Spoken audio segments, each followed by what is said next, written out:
Morning children, welcome back to the social session. Children, in the previous session we were trying to understand about the gender equality in our society, especially in the Telangana societies, the discrimination being given or done to the women in our society we were trying to understand.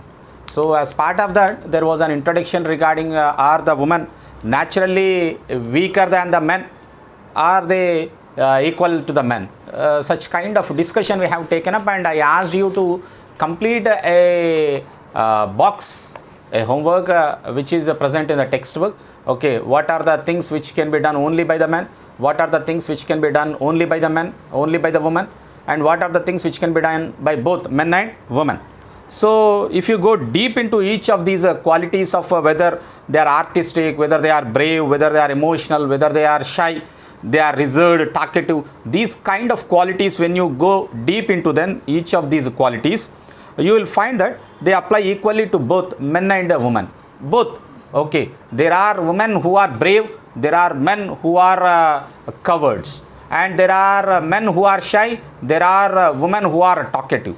So likewise, most of these qualities which we have discussed in the table are related to both men and women. And you will find both brave and cowardly men as well as women in the society. You will find many men who are caring and loving also, but we tend to attribute that the caring in the sense we tend to attribute only to the woman. Woman takes care of the children, woman takes care of the family more responsibly than the men. We try to attribute, but there are men who also takes care of the family. And when you take some qualities to men and some to women, even though there is nothing in their physical makeup which makes them so, the bodies of men and women are somewhat different biologically. Biologically they are different, but because of which women can conceive babies, woman gives birth to the babies, they can conceive babies and provide them with milk in the early months. It doesn't mean that they are weak. Okay, and it doesn't mean that it is the responsibility of the woman only to bring up the child. Because she milks them, it is not the responsibility of the only woman to bring up the children.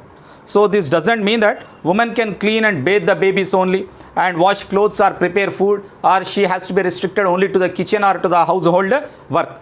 Men can also do these works, but our society is made up in such a way that women are restricted only to the kitchen activities and household activities, whereas men go out for their jobs and they earn and they bring.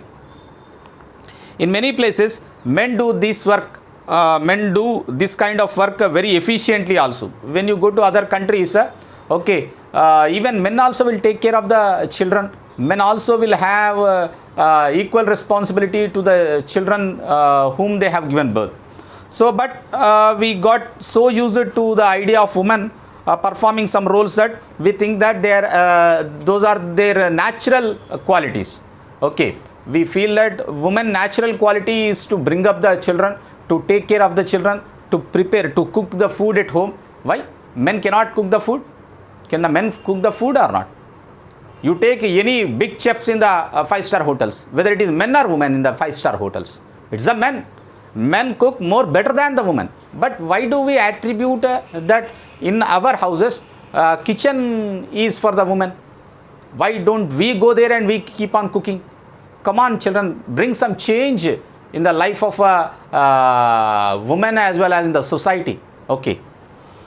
These qualities and roles are not natural in women, but evolved over hundreds and thousands of years because of our forefathers. We have seen our generations together, we have seen that women got restricted to that place.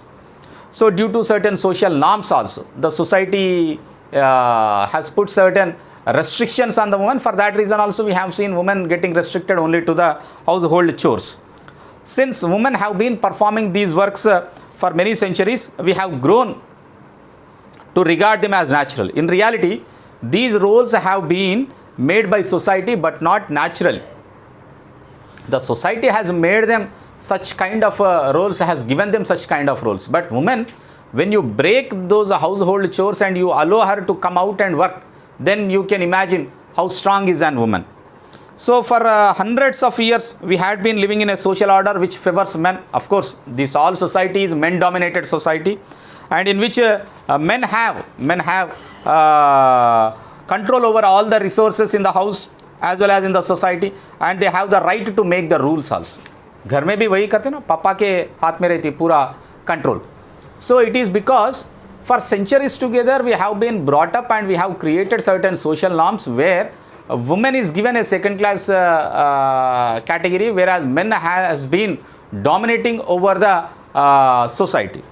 If you look at the history, you will also note that most rulers, most religious leaders and people who made laws and rules for were men. You take all the great leaders of the society, all the great rulers of the ancient age, they all were the men. There were very few women rulers were there, but they were not allowed to rule for a longer period. So they made rules in such a way that women were assigned a subordinate role only to men and were controlled by them, just like the land or cattle. Like we control the land and cattle in our hands, we also thought that woman is also one such material which has to be handled. Only to that role the men was given for the centuries. Thus, there are two kinds of differences between men and women. Firstly, there are naturally physical differences are there, but these did not cause discrimination against women. But these need not cause any kind of discrimination to the men and women. Okay. They are biologically, physically they are different. Okay. They can conceive babies, whereas men cannot conceive the babies. The second kind of the difference is made by the society. That has to be broken out, and which treats women as a subordinate to men, and they were treated unequally. So differences which lead to such inequality is called as discrimination, or called as socially caused differences or gender differences. So how the boys and girls grow up, we'll see in the next class, children, where we try to understand the discrimination being played for them.